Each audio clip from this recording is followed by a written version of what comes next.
بانک اگر مثلا بانک ربوی باشد، بانکی که با ریبا معامله میکنه که پرسنت و کریدیت که از غالبش میخیر کنه هم باشد و این کار با میگه تا کار دور شده نه تامین اصل برای که الله سبحانه و تعالی میگه که و تعاونوا علی البر والتقوى ولا تعاونوا علی الاثم والعدوان، یعنی چنده یعنی البر و تقوا، یعنی نیکی تقوا کارنده مثلا دیگر با یاری کنید، یعنی هم کاری کنید. اما کارهایی که مثلا بیانده ظلم مثلا یعنی عدوان دشمنی باشد بیانده چی کنید میگه، یعنی بیانده یعنی لا تعاون، یعنی همکاری نکنید. همین به مثلا نبیند که اگر هم خیل یعنی این چی میشد، یعنی هم به میونراف میشد که یعنی چی میشد، یعنی به سبب همین ریبا کاری مثلا همین حرام کاری به چی میشد دست زدگی میشد.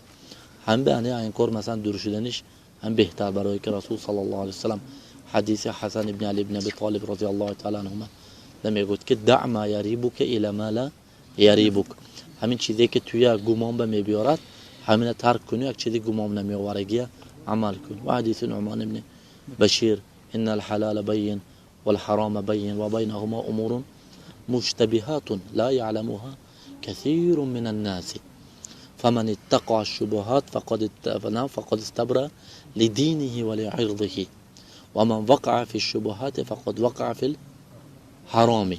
یعنی حلال بین و حرام بین، بین اینا چیه؟ امرهای شبهه‌ناکی که این باید که چی شود، انسان دور شود از این چیزا، باید که چی یعنی دور شدن در کار. یعنی برای همین هر چیزی که انسان مثلا یعنی برای همین رسول صلی الله علیه و سلم میگه که الاثم نعم البر طمأنينة والإثم ما حاك في نفسك وكرهت أن يطلع عليه الناس. یعنی گناه چه وای میشه که نفست چه آرام نمییابد، خودت بینی که این چیز تو بیانه همین جایز نه، نفس چه وای یک بی‌ذات شده میستد، آرام نمییابد. از این چیزا باید که دورش کنه. این همین مناسبتی با همین سوابه آدمی که خودی بانک با کار میکنه همین سزا میشه همین گناه. بانک با چی تو کار میکنه؟